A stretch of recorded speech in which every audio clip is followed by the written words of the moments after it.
hermanos, Dios les bendiga. Quiero invitarle a abrir su Biblia, por favor, en Romanos capítulo número 8. Hoy vamos a estar meditando en los versículos número 17 y 18 de Romanos. Es los que el día de hoy vamos a estar meditando. Hermanos, en este mundo no podemos evitar ni negar que hemos experimentado y seguiremos experimentando dolor y aflicción. El mismo Jesús afirmó, así lo dijo: en el mundo tendréis aflicción, pero confiad, yo he vencido al mundo. Y si tomamos como ejemplo la misma vida de Cristo, en el capítulo 53 de la carta a Isaías, vemos una descripción que se hace acerca de él y se le describe como una persona experimentada en quebranto, como alguien menospreciado, como alguien a quien no se le valoró, como alguien que padeció angustia, que fue afligido, herido y que fue quebrantado.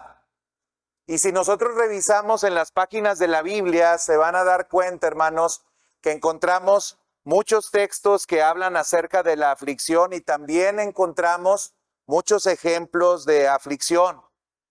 Por ejemplo, podríamos citar a Job, podríamos citar a Daniel y a sus amigos, podríamos citar a José en el Antiguo Testamento, podríamos citar a los discípulos de Jesús en el Nuevo Testamento y por supuesto al mismo Jesús o al apóstol Pablo, que tuvieron que padecer sufrimiento o que tuvieron que padecer algún tipo de aflicción. Y esta realidad del sufrimiento, hermanos, pues no debe de ser negada, porque la realidad no nos permite negarla. La realidad es que hemos sufrido, o a lo mejor algunos de los que están aquí están sufriendo. Pero la pregunta que nos tendríamos que hacer es, bueno, ¿y qué hacemos con el sufrimiento? ¿Qué hacemos con los padecimientos? ¿Qué hacemos con ese dolor que tenemos? ¿Cómo es que podemos nosotros encontrar alivio? ¿O cómo es que nosotros podemos tener esperanza para este dolor? ¿O cómo podemos obtener la fuerza suficiente para que nosotros podamos continuar adelante a pesar de que las cosas no van bien, a pesar de que nos está yendo mal?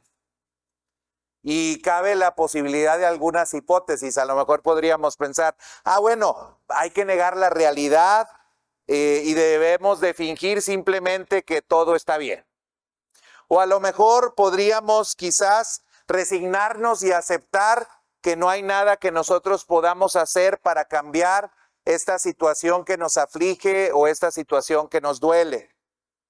Pero creo, hermanos, que las dos hipótesis están equivocadas.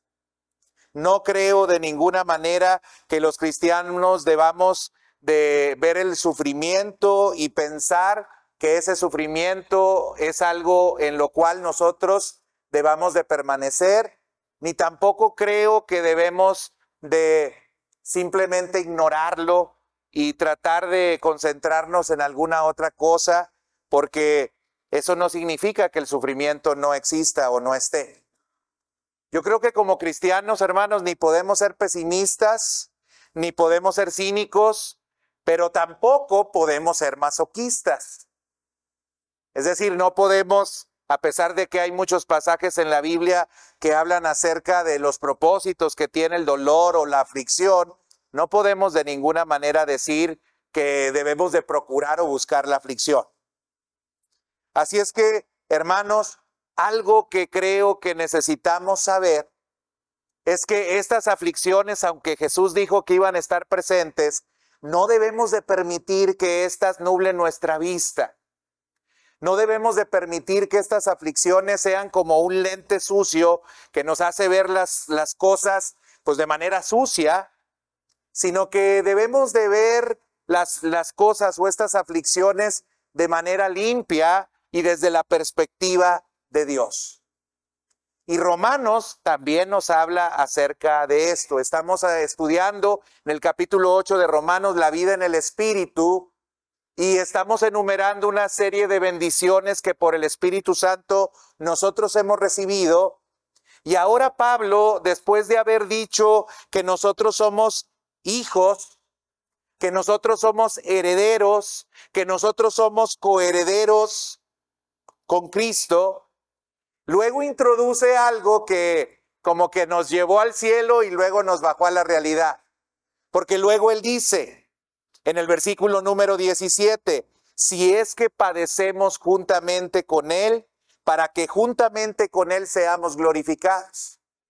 Y luego agrega en el versículo 18 y dice, pues tengo por cierto que las aflicciones del tiempo presente no son comparables con la gloria venidera que nosotros ha de manifestarse.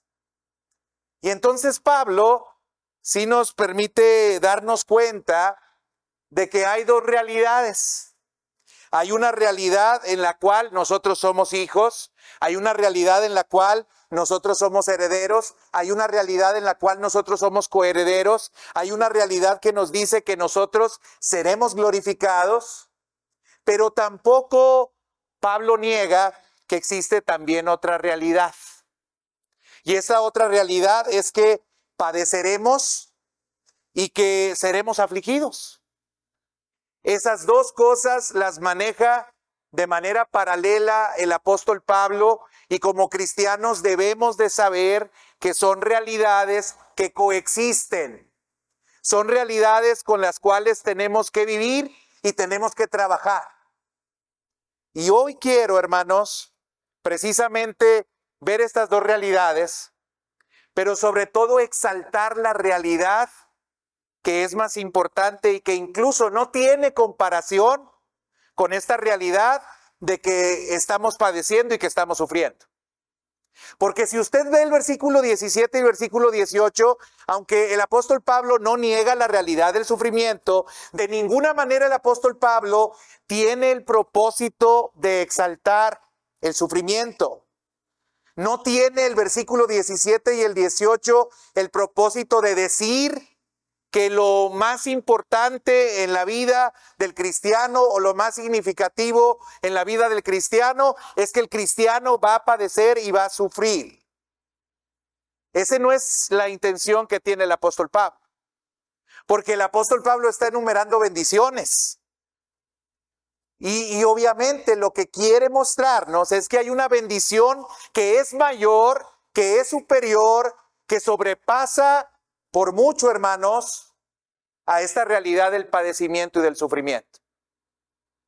Miren, vayamos en un orden distinto al que presenta Pablo estas ideas.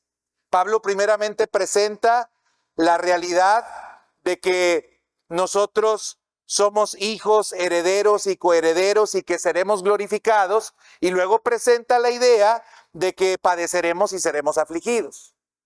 Pero yo no quiero que nos quedemos con el mal sabor de boca y que nos quedemos con la idea de que vamos a padecer aflicción, sino quiero que nos quedemos con la idea que Pablo tiene, que nosotros sepamos que nosotros vamos a recibir algo más glorioso, más pesado, más fuerte, más maravilloso y algo incomparable, aun cuando sean muy pesadas las aflicciones o los dolores que nosotros estamos enfrentando. Mire, en la Biblia, hermanos, se nos habla que la realidad es que tenemos que enfrentar pruebas y tribulación. Y este no es el único pasaje en el cual nosotros lo podemos encontrar. Por ejemplo, en Juan capítulo número 16, versículo 33, Jesús también dijo, estas cosas os he hablado para que en mí tengáis paz. Y dijo, en el mundo tendréis aflicción, pero confiad, yo he vencido al mundo. Y luego también ahí en el capítulo número 15 del mismo evangelio, del evangelio según San Juan, en los versículos 19 al 21, también el mismo Jesús les dice a sus discípulos lo que habría de acontecer con ellos o lo que ellos habrían de vivir. Y les dice, si fuerais de este mundo, el mundo amaría lo suyo, pero porque no sois del mundo, antes yo os elegí del mundo, por eso el mundo os aborrece. Acordaos de la palabra que yo os he dicho, el siervo no es mayor que su señor. Si a mí me han perseguido, también a vosotros os perseguirá. Y dice, si han guardado mi palabra, también guardarán la vuestra, mas todo esto os harán por causa de mi nombre, porque no conocen al que me ha enviado.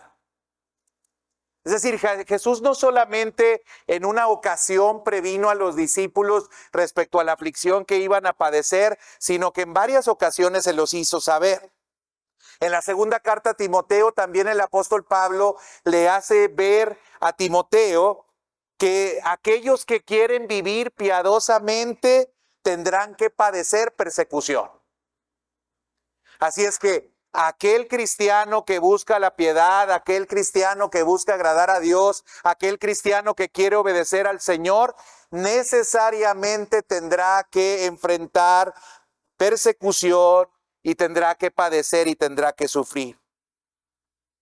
En 1 Tesalonicenses capítulo 3, versículo 4, podemos también nosotros ver cómo el apóstol Pablo advierte y dice: porque también estando con vosotros, os predecíamos que íbamos a pasar tribulaciones como han acontecido y como sabéis. Pablo fue un apóstol que sufrió y que sufrió mucho. La segunda carta a los Corintios particularmente es una carta en la cual Pablo habla acerca del sufrimiento y del padecimiento que le tocó vivir.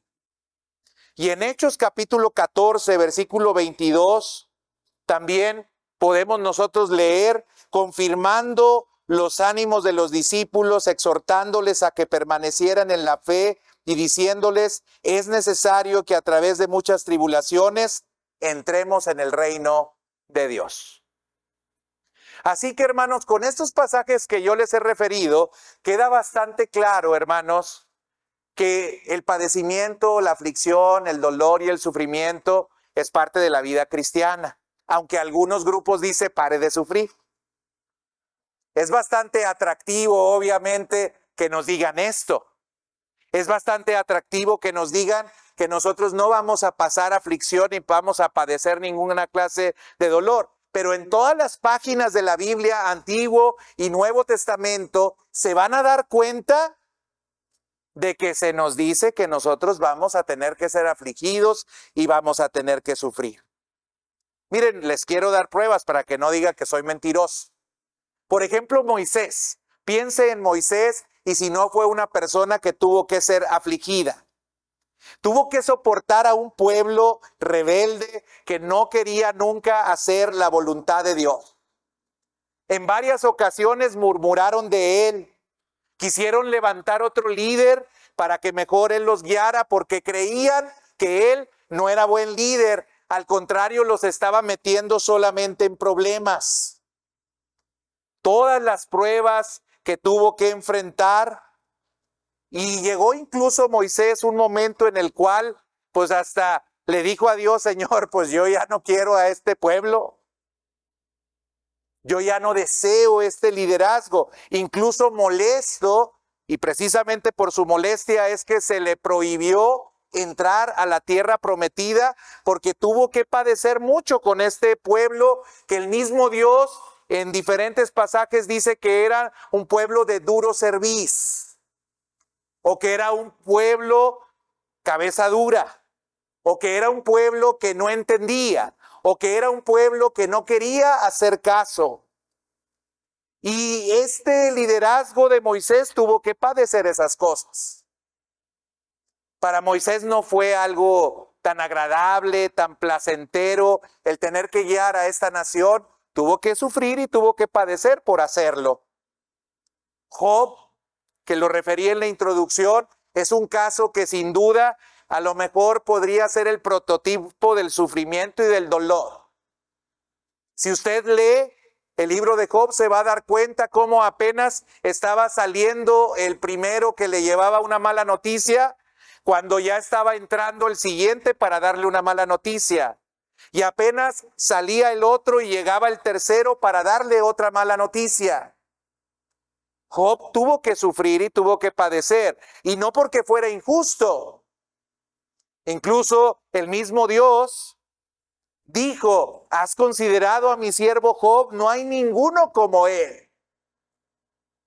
Es decir, no era una condición pecaminosa la que estaba haciendo que Job tuviera que padecer o que tuviera que sufrir.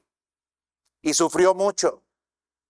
Podemos pensar, por ejemplo, en Daniel, también un hombre que propuso no contaminarse con la comida del rey, que trató de vivir de una manera recta, que trató de hacer la voluntad de Dios, aún en un momento en el cual pues había mucha adversidad y mucha dificultad. Y a pesar de que tenía que confrontar a personas que tenían el poder incluso para quitarle la vida, pero él también tuvo que sufrir. O piensen en Jeremías, hermanos, un profeta que fue maltratado por sus propios compatriotas porque el mensaje que daba Jeremías pues no era el mensaje que querían esperar o querían recibir el pueblo. Ellos querían palmaditas, ellos querían que les motivaran, que los alentaran, que los afirmaran, que les dijeran que era un buen pueblo, que hacían las cosas bien. Pero Jeremías trajo un mensaje en el cual exhibía los pecados de Israel y expresaba y manifestaba que el pueblo de Israel no estaba nada bien. Y entonces Jeremías también tuvo que sufrir. Pero si eso no es suficiente, piensa en Cristo, el mejor ejemplo de sufrimiento. Ya decía yo que en Isaías 53 se dice que era un hombre experimentado en quebranto. Cristo sufrió la aflicción no solamente al morir en la cruz, sino durante todo el ministerio que desarrolló en la tierra. Personas se le oponían. Había gente que lo odiaba, había gente que deseaba matarlo, había gente que en algunas ocasiones intentaron apedrearlo. Jesús no pasó un ministerio sin ningún tipo de contratiempo o sin ningún tipo de dificultad. Tuvo que enfrentar una severa oposición, de tal manera que planeaban la manera en la cual le pudieran quitar la vida hasta que lograron quitarle la vida. Así es que el sufrimiento, hermanos, y el padecimiento, pues ahí está, en todas las páginas de la Biblia. Puede usted ver a los apóstoles y puede ver cómo en el inicio de la iglesia, cuando precisamente el Pentecostés están celebrando y llega el Espíritu Santo sobre ellos, inmediatamente lo primero que van a encontrar es burla. Y los demás decían, estos están llenos de mosto, o en otras palabras, estos están bien borrachos. La burla de manera inmediata.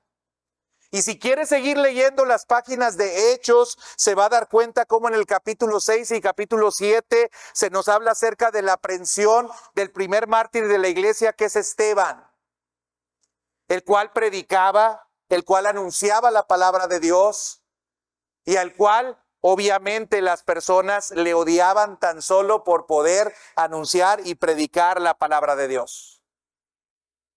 Si seguimos recorriendo la historia, durante 4 siglos, 7 diferentes césares iniciaron 7 persecuciones en contra de la iglesia y llevaron a muchos cristianos a la muerte. Así es que el padecimiento, el sufrimiento, la aflicción es algo que está en toda la Biblia. Es más, el mismo apóstol Pablo no tuvo ningún empacho en decir que tendríamos que sufrir. Aquí lo está diciendo en este versículo que estamos leyendo, versículo 17 y 18 de Romanos 8, pero también lo dijo, por ejemplo, en la segunda carta a los Corintios.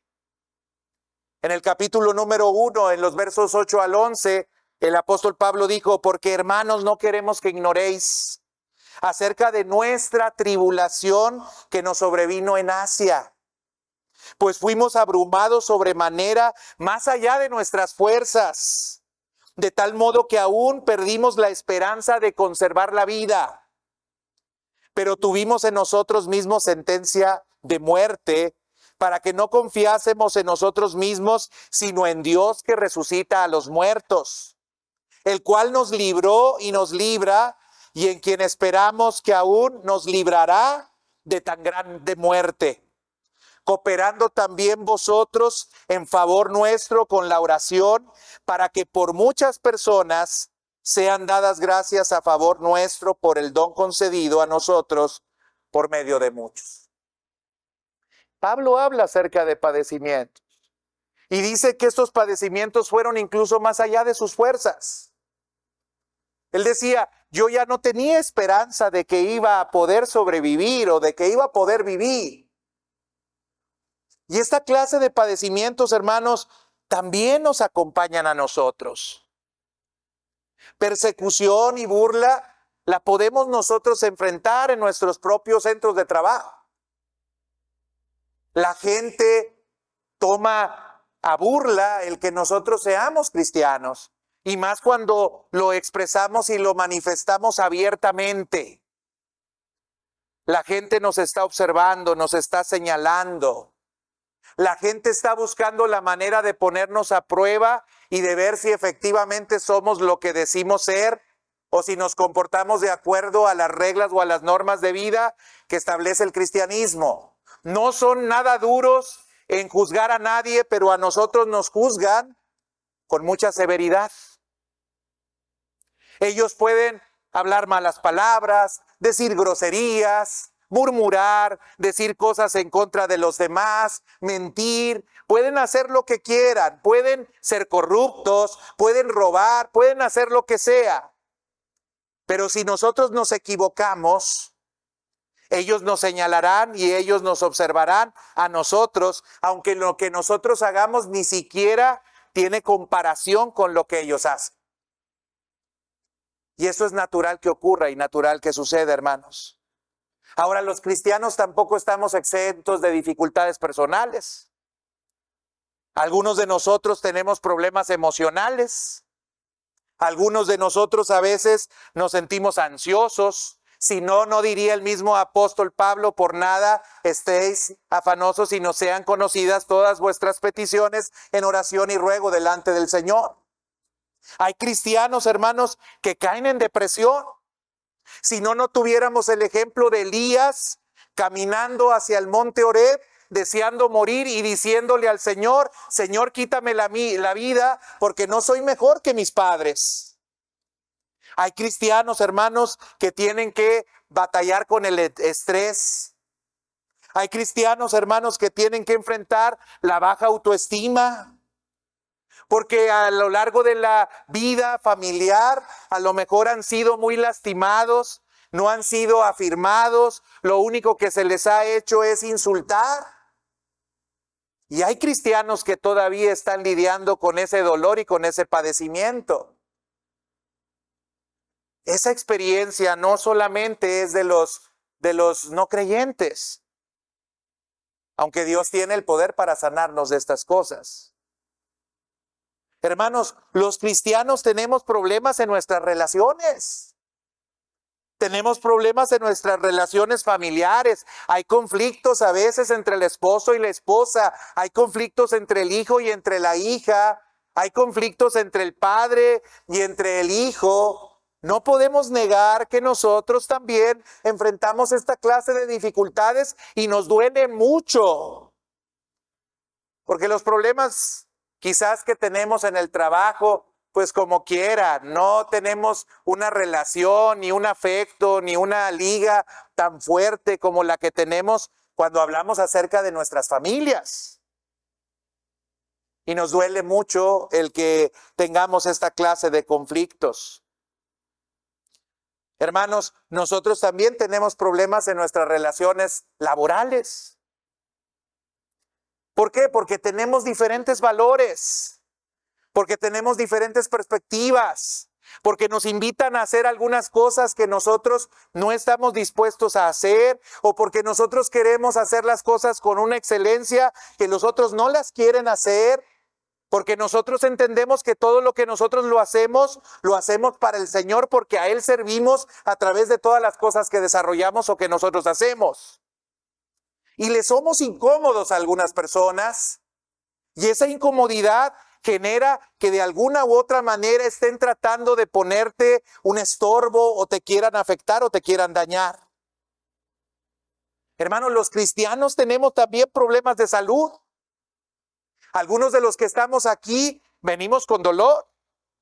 Algunos de los que estamos aquí venimos con padecimientos Y esos padecimientos nos han acompañado a lo largo de un tiempo bastante prolongado y eso también nos duele, eso también nos afecta. Nosotros también podemos tener discapacidades, como hay algunos de los que hoy están aquí que tienen alguna discapacidad y ellos y sus familias sufren y padecen por causa de esa discapacidad. Y somos cristianos, pero enfrentamos también esa clase de dolor y ese tipo de aflicción. Hermanos, nosotros tenemos desafíos laborales a veces muy grandes, retos que nos ponen muy grandes. Y sentimos la presión de que tenemos que cumplir con ellos, porque si no cumplimos con ellos, entonces nos van a despedir. Algunos de nosotros a veces realizamos la tarea o la carga de 3 o de 4 personas, porque el día de hoy las estructuras se hacen más simples y más ligeras, entre comillas. No quieren gente que no sea necesaria. Claro que es necesaria, pero lo que quieren es ganar más dinero. Y para eso tienen que aligerar la estructura y entonces la carga que debían de llevar 4 o 5 personas, ahora la llevas tú. Y eso, hermanos, claro que produce aflicción y claro que produce dolor. Tenemos también problemas académicos, sobre todo los muchachos, porque nosotros ya terminamos la escuela, aunque sea de panzazo, pero la libramos. Pero hay algunos muchachos que todavía se tienen que desvelar para hacer algunos trabajos, algunos proyectos, algunas tareas. Hay algunos que tienen que enfrentar a maestros que son muy duros y que incluso creo que a veces hasta son muy injustos y que les tratan mal. Claro que aquí habemos puros maestros que somos buenos, ¿verdad que sí, maestros? Claro que sí. Estoy hablando de otro lado, no de aquí. Son experiencias de los muchachos con otras personas, no con nosotros. Y hay muchas otras cosas que podríamos decir, hermanos. Nosotros también tenemos problemas espirituales. ¿O quién no ha tenido alguna vez alguna crisis de fe? Yo he platicado con algunos que me dicen, no, pues yo nada más estoy en piloto automático, o sea, vengo porque pues creo que tengo que venir, pero en realidad yo no siento nada. En realidad yo me estoy sintiendo muy alejado de Dios. Incluso hay algunas dudas que yo tengo, hay algunas preguntas que yo me hago, hay dudas teológicas que yo tengo, hay cosas a las cuales no le encuentro significado ni le encuentro propósito, y eso es parte de la aflicción que todos nosotros tenemos que padecer y tenemos que enfrentar. Hay conflictos, hay oposición, hay tentaciones y pruebas que también tenemos que afrontar. Y Dios sabe cómo algunos nos sentimos muy afligidos porque nos sentimos muy asediados y porque sentimos que no tenemos la fuerza para poder enfrentar esta tentación que nos ha sobrevenido, olvidando que no nos ha venido ninguna tentación que no sea humana, sino que fiel es Dios, que no nos dejará ser tentados más allá de lo que nosotros podamos resistir, sino que juntamente con la prueba nos da también la salida para que nosotros podamos soportar.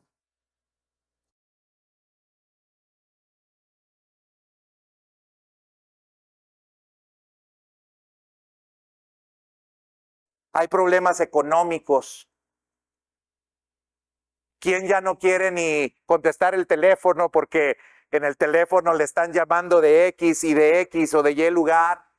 Porque tiene que reportarse con un pago que pues no queremos ni contestar porque a lo mejor no tenemos ni siquiera para poderlo pagar o para poderlo hacer. Y todo eso nos aflige y todo eso nos duele. Y por eso el apóstol Pablo aquí en el versículo número 17 está diciendo que tiene por cierto que las aflicciones del tiempo presente, las aflicciones que nosotros tenemos que padecer, todos ellos, hermanos, escúchelo, y esto es muy importante porque este es el énfasis que quiere poner el apóstol Pablo. Todas estas aflicciones que ya las pusimos a la mesa y que usted sabe que son un pesar para usted, Pablo dice, no son comparables con la gloria venidera. no son comparables con la gloria venidera. Y esto es bien importante que nosotros lo entendamos, hermanos. Mire, seguramente algunas de las situaciones que yo señalé le han quitado el sueño. Quizás algunas de las situaciones que yo le señalé le han hecho llorar en alguna ocasión. Algunas de las situaciones que yo señalé quizás le han hecho sentirse ya sin fuerza, sin capacidad y sin ganas de hacer absolutamente nada. Alguna de estas situaciones en algún momento, en algún tiempo o incluso quizás en este preciso momento los estén haciendo sentir muy mal. Y Pablo no desconoce, hermanos, que esas aflicciones iban a estar presentes en este tiempo. Pero como yo les decía al principio, hermanos, y esto es muy importante que lo entendamos, hermanos, la visión de un cristiano no es una visión cínica, no es una visión desesperanzada. La visión de un cristiano no es una visión sin propósito. La visión de un cristiano no es una visión fatalista. La visión de un cristiano no puede ser esa. Le concedo que se esté sintiendo mal. Yo también me he sentido mal. Y yo también a veces vengo aquí a predicar sintiéndome mal. Porque yo también padezco cosas que ustedes padecen. Porque yo también enfrento cosas que ustedes enfrentan. Hace un par de semanas no fui al trabajo un lunes porque tenía un dolor muy fuerte en la espalda. Y nunca había sentido algo así. Le echaba carrilla a los que salieron medios dañados. Siempre les decía, no, hombre, hermano, pues es que usted salió de plano muy malo. Pues ahora yo también ya salí malito. A lo mejor es la bola de años que uno ya va cargando, ¿verdad? Y algunos kilitos de más que también traemos, lo que empieza a afectarnos y nos empieza a dañar. Ya llegué entonces a la edad de los nunca. Yo nunca había dejado de ir al trabajo porque me doliera algo. Nunca. Y ya dejé de ir. Padecemos, sufrimos, nos duelen algunas cosas, pasamos algunas cosas, tenemos presiones en el trabajo como ustedes tienen presiones en el trabajo, nos desvelamos como sé que ustedes se desvelan, tenemos dificultades en las relaciones con nuestros compañeros de trabajo como algunos de ustedes también las tienen, pero hermanos, eso no es lo que Pablo quiere exaltar. El problema es que nosotros exaltamos regularmente esa parte. Abrazamos ese dolor, esa aflicción y nos sentimos ya como personas que somos realmente muy afectados, muy dañados. Nos sentimos como personas que parece que el mundo está conspirando contra nosotros. A lo mejor nos sentimos como Job, que dices, oye, apenas estoy saliendo de una y ya me llegó otra. Y apenas me estoy levantando de esta y ya viene otra más. Entonces, ¿qué pasa con nosotros? Miren lo que dice el verso 18 en la parte B. Dice, no son comparables con la gloria venidera que nosotros ha de manifestarse. Ahora, nada más que aquí hay un problema y por eso es que nosotros a veces nos enfocamos mucho en el tiempo presente. El problema está que las cosas de las cuales hablan, que no tienen comparación con las cosas que nosotros estamos viviendo, dice Pablo que son cosas que habrán de manifestarse. Y entonces es por eso que nos es difícil a nosotros asimilar que esta condición que tenemos no es la condición de vida, ni es la condición a la que aspiramos, ni es la condición en la cual nosotros vamos a permanecer. Hermanos, pero hay una garantía. Fíjense cómo el apóstol Pablo dice, tengo por cierto, tengo por seguro, me queda bastante claro, no tengo ninguna duda Estoy completamente afianzado en esto. No admito alguna otra idea en contrario. Las cosas que Dios ha preparado para nosotros son gloriosas y no se comparan con las cosas que hoy estamos viviendo. Ni siquiera deberíamos de ponerlas en la balanza, porque hay un peso de gloria inmenso que no es comparable con lo liviano que puede ser lo que hoy nosotros estamos pasando, por más pesado que a nosotros se nos hace que estamos pasando. Miren, 2 Corintios, capítulo número 4, versículos 17 y 18.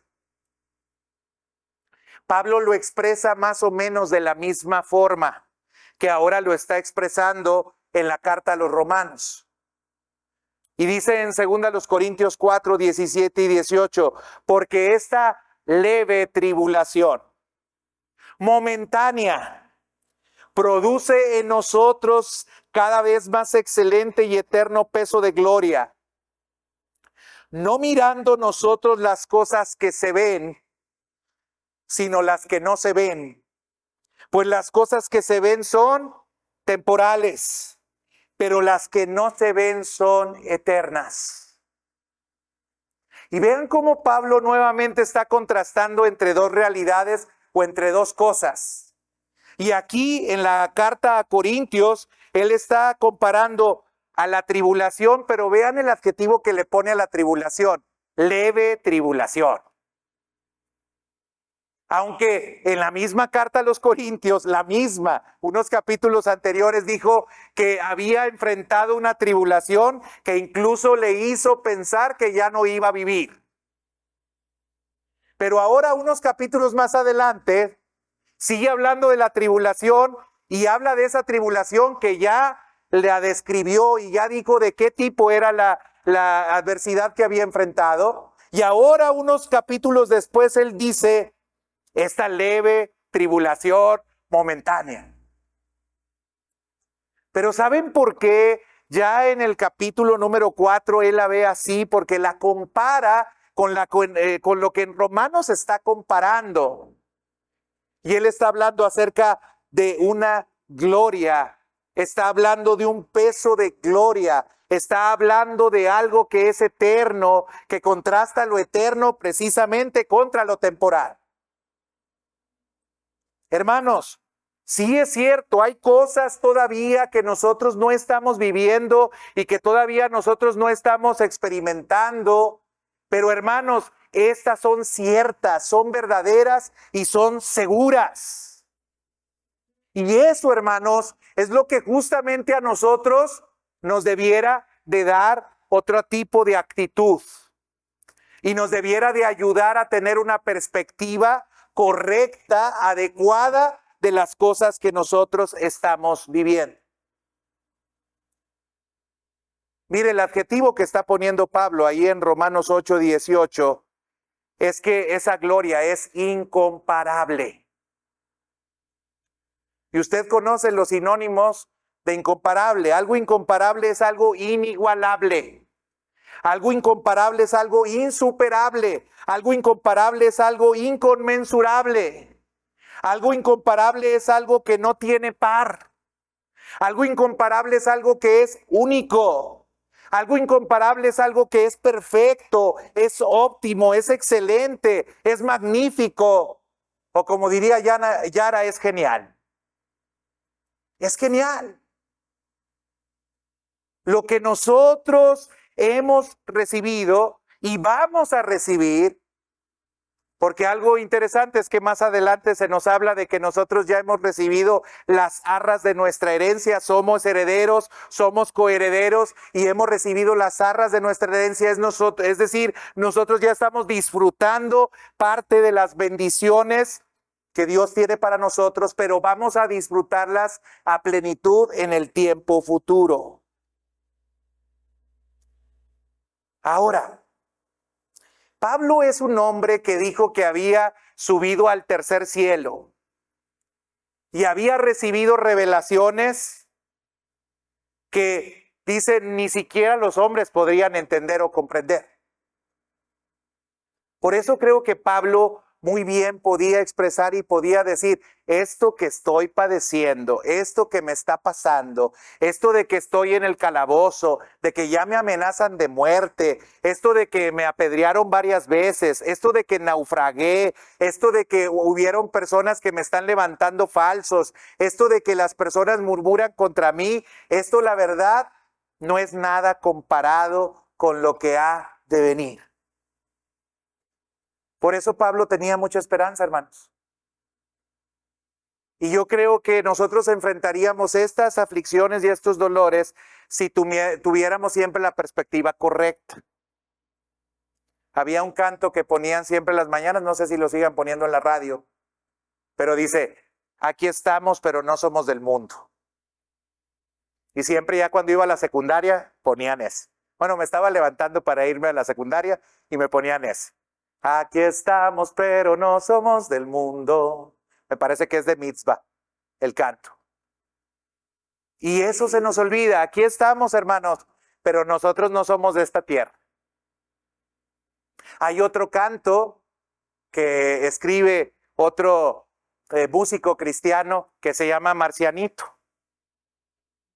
Y relata la experiencia de una manera muy cómica de un cristiano al cual le llama el Marcianito. Y relata todo lo que le tiene que pasar en su vida desde que nace hasta que crece. Y todo ese tiempo está padeciendo. ¿Por qué? Porque él es de otra tierra y porque él es de otro mundo. Y se nos olvida esto, que nuestra ciudadanía no está aquí en la tierra, sino está en los cielos, hermanos. Es natural y Jesús lo dijo y lo leímos hace unos momentos. Es que ellos no los conocen a ustedes. Porque ustedes no son de este mundo, porque ustedes no son de esta tierra. Y entonces ustedes van a tener que padecer por eso. Pero si usted quiere tener alguna pista, porque Pablo nomás nos deja en ascuas y nos dice, bueno, pues son cosas gloriosas que vienen en el futuro y que no se comparan con estas. Y ahí nos deja Pablo. Bueno, pero el apóstol Juan recibe en Apocalipsis una revelación que nos da pistas precisamente de lo que nosotros habremos de recibir y que es algo glorioso. Mire, vamos a varios pasajes de Apocalipsis para que usted tenga una pista y para que usted deje de estar llorando y lamentándose y sufriendo y tristeando, porque tiene que ver la gloria que viene y que es inmensamente superior a la experiencia que ahora nosotros estamos viviendo. Mire, vamos a Apocalipsis 7 y vea lo que dice Apocalipsis 7, versículos 9 al 12.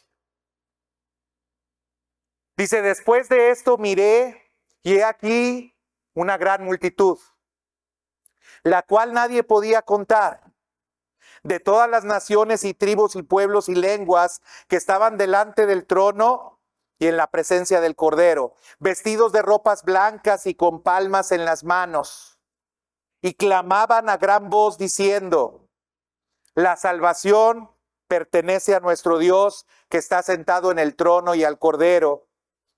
Y todos los ángeles estaban en pie alrededor del trono y de los ancianos y de los 4 seres vivientes. Y se postraron sobre sus rostros delante del trono y adoraron a Dios diciendo, amén. La bendición y la gloria y la sabiduría y la acción de gracias y la honra y el poder y la fortaleza sean a nuestro Dios por los siglos de los siglos. Amén. Ahora, y usted me preguntará, bueno, ¿y esto qué? Pues, ¿cómo que esto qué, hermanos? No me pregunte eso. Bueno, son preguntas hipotéticas que yo pienso que usted me hace. ¿Qué con esto? Bueno, la primer pista, hermanos, es que el cielo será una tierra de alabanza y adoración. Ahora, yo sé que algunos de ustedes a lo mejor no disfrutan mucho la alabanza y la adoración. Bueno, ese es un problema serio. ¿Por qué? Porque Dios nos llama a que disfrutemos de su presencia, a que vengamos y le aclamemos, a que vengamos a Él alegremente, a que nosotros disfrutemos el estar entrando a su presencia con acción de gracias y con regocijo. Miren, a mí me gustó mucho el campamento que tuvimos con los muchachos, porque en ese campamento hubieran visto el tiempo final de alabanza y adoración. Los muchachos, no existía otra cosa más importante que lo que estaban haciendo en ese momento. Brincaban, saltaban, venían y hacían, y ellos disfrutaban el momento. Y yo estoy seguro que ese momento lo disfrutaron bastante. Como no disfrutan otras experiencias y como no los pueden llenar otras experiencias. Bueno, esa experiencia que vivieron, muchachos, nada más para que tengan un poquito de comparación, esa experiencia es una experiencia continua, permanente, constante que nosotros vamos a tener en la presencia de Dios. ¿A quién le gustan las fiestas? No le hagan como que no, porque son bien fiesteros. Ahí los veo en Facebook. Bueno, imagínense que usted, en lugar de las preocupaciones que tiene que hacer o tener, del trabajo que tiene que realizar, de las actividades cotidianas que tiene que enfrentar, en lugar de eso se la pasara de fiesta todo el tiempo. ¿A poco no sería bien padre? Imagínense que, ¿qué les gusta hacer? Estar con los amigos, a lo mejor disfrutando en la mesa, comiendo juntos, platicando, estando muy a gusto. ¿Les gusta eso? Bueno, eso, hermanos, es lo que usted va a poder hacer eternamente y permanentemente.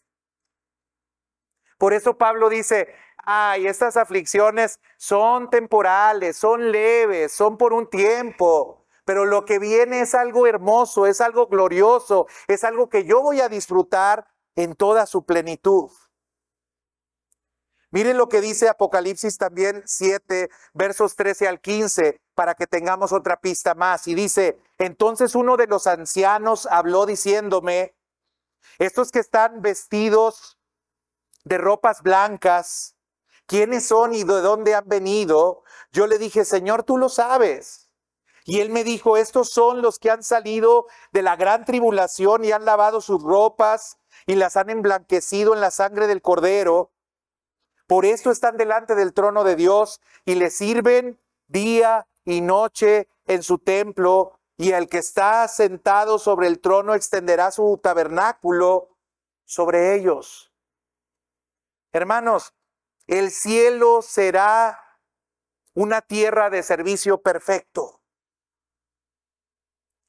Miren, hermanos, no sé si usted lo note o lo vea o no, pero a mí el servicio que me ha dado Dios para hacer me llena de gran gozo y de gran alegría. Si un domingo llegará el tiempo cuando me haga a lo mejor viejito, pero muy viejito, que a lo mejor ya no hile ideas y ya diga algunos disparates, que ya digo de vez en cuando algunos, pero llegará el tiempo en el cual a lo mejor yo no voy a poder servir como ahora lo estoy haciendo. Bueno, hermanos, yo no me imagino haciendo otra cosa que la que yo hago, lo disfruto y lo disfruto mucho. A lo mejor ustedes no, dicen, se tarda mucho, pero yo me tardo mucho porque lo estoy disfrutando. Porque me llena de alegría, me llena de gozo lo que yo estoy haciendo. Es una bendición el que el cielo será esa tierra de servicio perfecto en el cual constantemente estaremos sirviendo al Rey de Reyes y al Señor de Señores, no pensando en otra cosa más. Eso es glorioso, hermanos. Y vean lo que sigue diciendo Apocalipsis 14 ahora, para que tengamos otra pista. Apocalipsis 14, versículo 13 dice, oí una voz que desde el cielo me decía, escribe, bienaventurados de aquí en adelante los muertos que mueren en el Señor. Sí, dice el Espíritu, descansarán de sus trabajos porque sus obras con ellos siguen. Y aquí está la otra pista, hermanos. El cielo será una tierra de descanso. Algunos de ustedes conocen a Jorge González. Es muy activo y siempre trae a los chavos para todos lados trabajando. Y yo a veces le decía, oye Jorge, ¿y tú a qué horas te apagas o a qué horas vas a descansar? Y me decía, pastor, a descansar al panteón. Yo sí quisiera descansar aquí también. Yo quisiera también descansar aquí también. Pero la tierra de descanso, y qué bonito es poder descansar, ¿no? ¿No disfrutan a veces ustedes de sus vacaciones? ¿No disfrutan de poderse levantar y no tener una actividad ya fija que realizar y tener que apurarte porque tienes que ir a hacer esa actividad? Bueno, el cielo será también un lugar en el cual tú vas a poder descansar. Ya no vas a poder, ni vas a tener que ir a Monclova, Piedras Negras, Monterrey y a Ciudad Acuña y Torreón en una semana. No lo vas a tener que hacer. Vas a poder descansar. Ya no vas a tener que ir, Jorge, a Monterrey todos los días. Y cada vez que te llamen, aunque sea en la madrugada, tener que volver a ir porque tienes que ir. Ya no. Qué padre, ¿no? Quisiéramos que ya llegara al cielo. Ya no vamos a tener que estar pasando por este tipo de cosas en las cuales, pues que los servicios no están funcionando y ahora a Ricardo le echan la culpa porque no pagó la luz. O bueno, eso piensan ellos, que se le pasó a Ricardo. Pero ya no va a estar lidiando con esas cosas. Esa es la gloria que ha de venir. Eso es lo que nosotros, Dios dice que vamos a disfrutar. El cielo, hermanos, será un regocijo. Miren lo que dice Apocalipsis 19:7. Dice, gocémonos y alegrémonos y démosle gloria, porque han llegado las bodas del Cordero y su esposa se ha preparado. Alegría. Aquí sí nos tocan algunas tristezas, congojas, dolores, aflicciones, contradicciones. Aquí sí algunos nos hacen daño, nos traicionan, nos afectan, nos lastiman. Y eso nos duele. Pero en el cielo va a haber regocijo y va a haber gozo. Estas cosas que nosotros padecemos ahora, por eso dice el apóstol Pablo, no son comparables, ni siquiera se atrevan a ponerlas en la balanza. ¿Cómo se les ocurre tratar de comparar una cosa que no tiene comparación con la otra? Porque es algo extraordinario. Y sigue diciendo Apocalipsis 21 del 1 al 6. Fíjense lo que dice, vi un cielo nuevo y una tierra nueva, porque el primer cielo y la primera tierra pasaron y el mar ya no existía más. Y yo, Juan, vi la santa ciudad, la nueva Jerusalén, descender del cielo de Dios, dispuesta como una esposa ataviada para su marido, y oí una gran voz del cielo que decía, he aquí el tabernáculo de Dios con los hombres, y él morará con ellos, y ellos serán su pueblo, y Dios mismo estará con ellos como su Dios. Pero vean lo que dice el verso 4. Enjugará Dios toda lágrima de los ojos de ellos, y ya no habrá muerte, ni habrá más llanto, ni clamor, ni dolor, porque las primeras cosas pasaron. Y el que estaba sentado en el trono dijo, he aquí, yo hago nuevas todas las cosas. Y me dijo, escribe, el alfa y la omega, el principio y el fin, al que tuviere sed, yo le daré gratuitamente de la fuente del agua de la vida. Y cierra el versículo 27 diciendo, no entrará en ella ninguna cosa inmunda o que haga abominación o mentira, sino solamente los que están inscritos en el libro de la vida del Cordero. Si quiere pistas de la gloria que ha de venir, hermanos, quiero decirle que esta gloria incluye un lugar en el cual ya no va a existir el sufrimiento. Ya no habrá muerte. Algunos de nosotros hemos despedido a personas muy queridas y muy amadas y no hace mucho lo acabamos de hacer. Y eso nos duele profundamente y nos hace llorar y desesperar. Pero dice el Señor, y la muerte ya no será más. Y el llanto ya no será más. Y la tristeza ya no será más. Estas son algunas de las pistas que tenemos. La última se la doy en Apocalipsis 22:4. Dice, y verán su rostro, y su nombre estará en sus frentes. No habrá allí más noche, y no tienen necesidad de luz de lámpara ni de luz de sol, porque Dios el Señor los iluminará y reinarán por los siglos de los siglos. Hermanos, el cielo será una tierra de una íntima comunión con Dios. Por eso hay un canto que dice, solo me imagino lo que será. Y esa esperanza, hermanos, es la que a nosotros nos permite enfrentar todas estas experiencias de las cuales hemos hablado y enfrentarlas con entereza, con fuerza, porque sabemos que estas cosas, hermanos, pasarán, pero vendrán otras que no tienen comparación con las que ahora nosotros estamos viviendo. Pero ¿qué hacemos entonces mientras tanto, hermanos? Porque dirá, uy, pues nomás hasta que llegue al cielo, pues ya estuvo, ¿no? ¿Qué voy a hacer? Le voy a dar una respuesta muy rápida.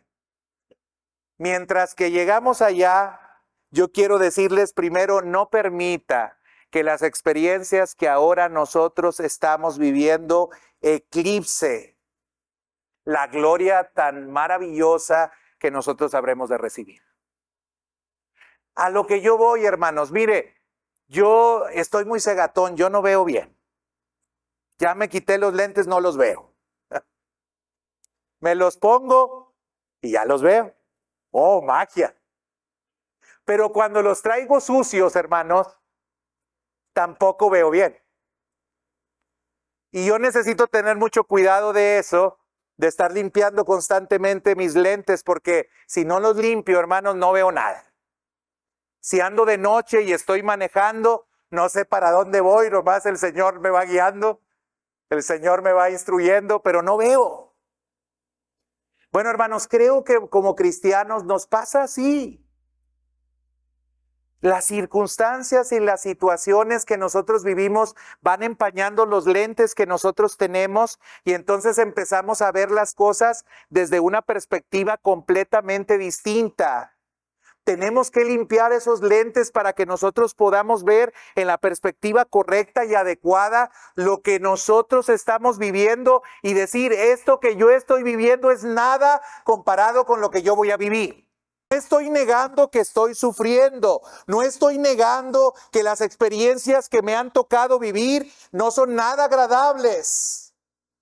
Pero ¿sabes qué? Sobre todo, no estoy negando que esas cosas no me van a dejar postrado ni me van a dejar tirado. Esas cosas no van a permitir que yo oscurezca la visión que tengo y la perspectiva que tengo de lo que Dios dice que habrá de acontecer en mi vida. Yo estoy para más de lo que ahora estoy viviendo. Yo voy a experimentar algo completamente diferente e incomparable a lo que hoy yo estoy viviendo. Y eso es algo, hermano, que nosotros tenemos que trabajar para hacer. Pablo dijo, tengo por cierto, doy por un hecho. No admito nada en contrario. Yo sé que las cosas que habré de recibir son completamente distintas a las que ahora yo estoy viviendo. Yo sé que lo glorioso que Dios me dará, no puedo ni siquiera ponerlo en la balanza ni compararlo con lo que ahora estoy viviendo. Y por ese motivo, hermanos, entonces puedo tener entusiasmo. Y puedo tener paz, y puedo tener tranquilidad, y puedo saber que las cosas no van a concluir como actualmente están. Las cosas no van a concluir como actualmente están. Hermanos, tenemos que comprender la naturaleza del sufrimiento. Nuestro sufrimiento, hermanos, no durará por siempre. Nuestro sufrimiento no durará por siempre.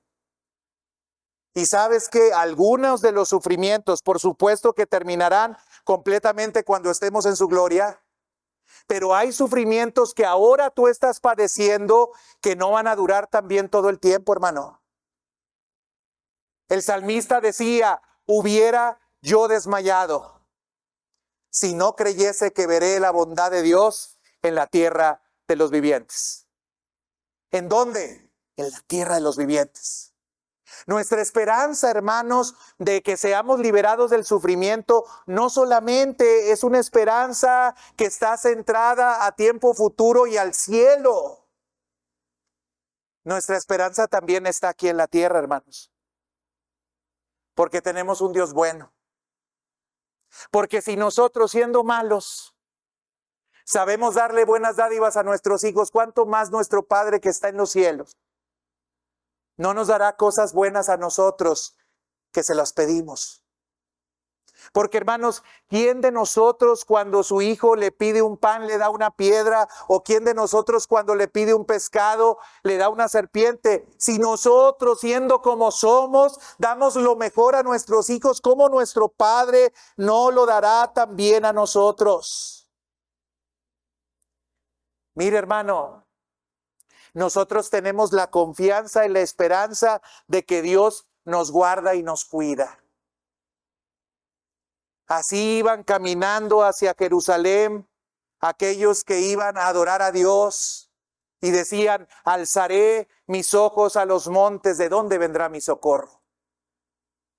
Y ellos decían, mi socorro viene de Jehová que hizo los cielos y la tierra. No dará mi pie al resbaladero, ni se dormirá el que guarda a Israel. Escucha, iglesia la vid, Jehová es tu guardador. Jehová es tu sombra a tu lado derecho. El sol no te fatigará de día, ni la luna de noche. Él te guardará de todo mal. Él guardará tu entrada y tu salida desde ahora y para siempre. Dios está con nosotros, hermanos. Dios está con nosotros. Sí, las circunstancias no son buenas, pero sabes, cada padecimiento y cada sufrimiento, y esta es naturaleza también del sufrimiento, va aumentando cada vez nuestra gloria. Cada padecimiento y cada sufrimiento va perfeccionándonos a nosotros y nos va haciendo la imagen de Jesucristo, a la imagen de su Hijo. ¿Qué vamos a hacer? Pues no nos vamos a volver locos. Seguiremos confiando en el Señor. Descansaremos en Él. Obtendremos de Él paz. Obtendremos de Él fortaleza, esperanza, confianza. Tendremos que ser pacientes en medio de la aflicción. Dice así también la palabra de Dios, que debemos de ser pacientes en medio del sufrimiento. Debemos de ser constantes en la oración. Debemos de ser perseverantes, debemos de confiar en la providencia divina. Debemos de confiar que si tu problema y lo que te aflige es de naturaleza económico, que Jehová es nuestro proveedor. Y Él ha dicho que Él es nuestro pastor y que nada nos faltará. Eso es lo que tenemos que hacer. Tenemos que confiar que si nuestro problema es de naturaleza familiar, hay promesas de Dios que dicen que seremos salvos nosotros y toda nuestra casa. Tenemos que confiar en el Señor y seguir adelante. Pero también otra cosa que no debemos de olvidar, hermanos, es que debemos de tener compasión y solidaridad con aquellos que están pasando por aflicción y por dolor. Hermanos, la iglesia necesita conocerse. Si no, no es iglesia. La iglesia es una comunidad. Y en esa comunidad tenemos que estar cercanos para poder sobrellevar las cargas los unos de los otros. Yo les sigo insistiendo, hermanos, aunque la mayoría ya están en células, les vuelvo a insistir, hermanos, necesitamos estar en células. porque ahí es donde vamos a conocer los padecimientos, las aflicciones, los dolores, y ahí es precisamente donde mostraremos compasión y solidaridad con aquellos que están pasando por esta situación y por esa condición. Hermanos, cierro leyéndoles el versículo 17 y versículo 18 de la carta a los Romanos, que dice lo siguiente: y si hijos, también herederos, herederos de Dios y coherederos con Cristo, si es que padecemos juntamente con Él, para que juntamente con Él seamos glorificados. Y este es lo más importante: pues tengo por cierto que las aflicciones del tiempo presente no son comparables con la gloria venidera que nosotros ha de manifestarse. Póngase los lentes limpios. No es comparable. La gloria de Dios es incomparable. Lo que estamos padeciendo, hermanos, a lo mejor da pena comparado con la gloria de Dios. Póngase de pie, vamos a orar.